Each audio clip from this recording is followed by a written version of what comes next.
Kah. Hari ku. Ya ni apa dah? Nak ya ro no ju. Belum bau tu. Nyah hana kufur.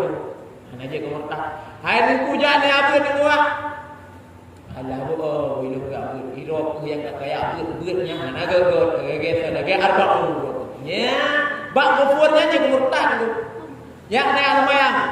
Iro ku yang sembahyang betul-betul ka beh paling jadi lu. Baik yang murtad. Pakai Nabi murtad karena mengingkar, karena merendah, karena ayat sidu, memfasihkan. Kami dengar, masalah harana hanya abad terserah. Dosa dengan Allah, kewajiban yang abad hanya dijak hak rawani, sehingga tanggung jawab rawani, sehingga hak diri rawani. Yang bernikar, yang tunggu yang abad ya, hai ku ajak ada yang abad, ku ya abad. Yang kajak macam, hai. Balik habis cilok. Mereka kena. Jadi ingkar kehanajahnya penafi yang tak wajib je murtad. Dia tengok dia abud. Alah ajak dah.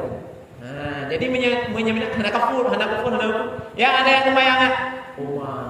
Bede mana pakul. Ataupun dua betul. Ya alasannya hajit kufur. Ya ayat sembahyang. Ya ada gajulung hana wajib sembahyang dah. Yang kufur. Ingkar, mengingkar terhadap kewajiban yang murtad.